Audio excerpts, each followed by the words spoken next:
Hi everyone, this is the second page of the Chapter 9 exam review for Algebra 2A, starting with number 6.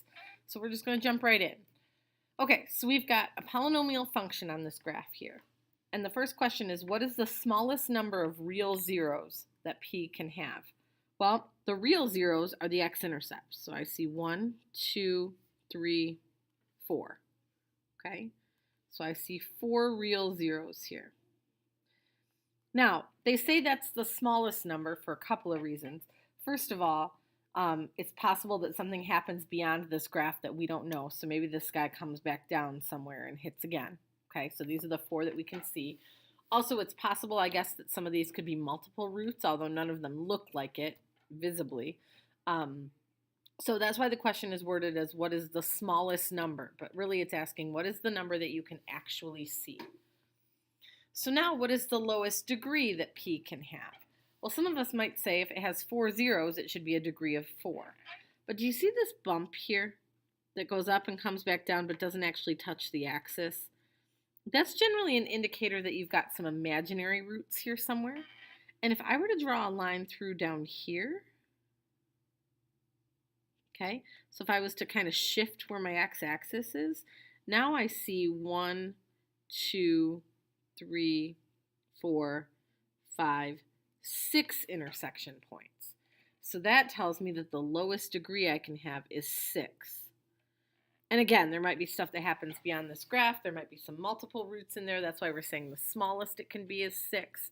But the lowest degree always comes from draw a horizontal line wherever you can hit the graph the largest number of times. What is the maximum number of times you can hit the graph with your line?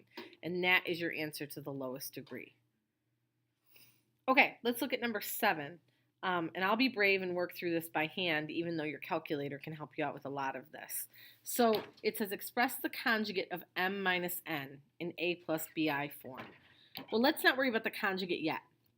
First, we just need this. We just need m minus n. So that would be 5 minus 2i minus 3 plus 4i. Okay, and see how I used parentheses there? This one didn't really need parentheses, okay, because nothing is happening to this one. But if I want to subtract this whole thing, I need to put this in parentheses so that I don't end up just subtracting the 3. Because really what I'm doing is I'm subtracting the 3 and I'm subtracting the 4i. So this should really look like this. 5 minus 2i, and then minus 3, and then minus 4i. Okay? And then combining like terms, 5 minus 3 is positive 2, and negative 2i minus 4i is negative 6i. Okay? So that there is m minus n. Now it wants the conjugate. And the conjugate means that we're just going to flip the sign in the middle. Okay? So the conjugate then of 2 minus 6i would be 2 plus 6i. And that would be your final answer. So just don't forget that conjugate step at the end. Okay, next one. M divided by n would be 3 plus 3i over 4 minus 2i. Okay, so the thing to remember with one of these is that you can't leave an I downstairs. That's really the issue here.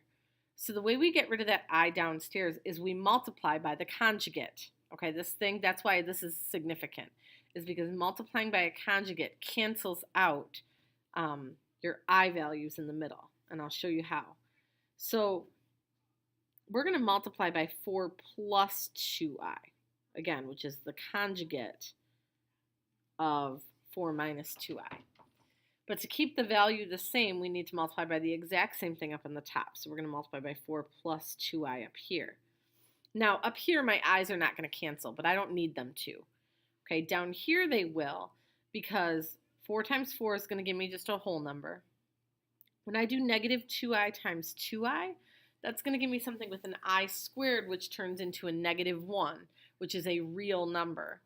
And then when I do my middle terms, my 4 plus 2i and my negative 2i times 4, They're the same but with opposite signs, so they end up canceling each other out. So I'm left with just a real number. That being said, I'm not going to write all of that out. I'm going to do this part in my calculator because I want you to remember that you've got an I button there that you can use. You will want to treat all of these like they're in parentheses, okay? And you will want to do this kind of in pieces. You'll need to get this part set up before you can do anything on your calculator. So on the top, 3 plus 3i, parentheses, times 4 plus 2i, leaves me with 6 plus 18i.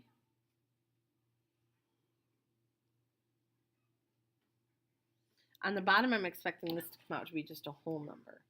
So 4 minus 2i times 4 plus 2i comes out to be 20. And then really, that's just where I'm going to leave my answer. The one thing that I can do is I can reduce this like a fraction. I just have to reduce both of these together. Okay, it's like a compound fraction here. So 6, 18, and 20 can all be divided by 2. So I'm going to make this 3 plus 9i over 10. And then really, I'm okay with you leaving your answer right here. Technically, a plus bi form would have these separated like this. 3 over 10 plus 9 over 10i. Okay. Either one of these, though, is really okay with me. I just want you to recognize that if that were to come up on like a multiple choice question, that these two are really the same thing. Okay, number 9, kind of a trick question in my opinion. Every polynomial with real coefficients of degree n is greater than 1, so just any degree bigger than 1, has at least n zeros. Okay, technically this is false. Okay, and the issue here is the wording at least. It can't have more than n zeros, okay? So it shouldn't be at least, it should be at most n zeros, okay? But even that wording I have a little bit of an issue with because really it should have exactly n zeros.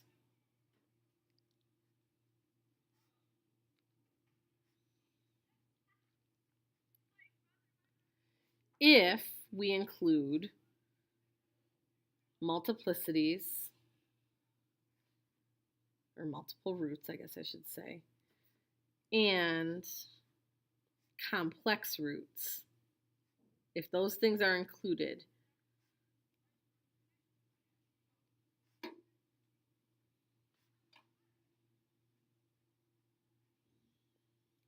okay? So that's the fundamental theorem of algebra here that we're talking about, that when you have a degree of whatever, you should have exactly that many roots as long as you take into consideration any multiple roots or complex roots. So on the previous page, we did a problem where I said there would have to be 6 zeros. I don't know where that other page went. Here it is. So there had to be 6 zeros. That came from the fact that this had a degree of 6. Okay? And I knew I might end up with some multiple zeros or something. I didn't actually in this one, but exactly n should be the correct answer. It's definitely not at least because it can't have more. The wording from your book says at most because it's not considering these two things, but it really should be n exactly. Okay. All right, should we keep going with this page? I'll do another video starting on the next page, just so this video doesn't get too long.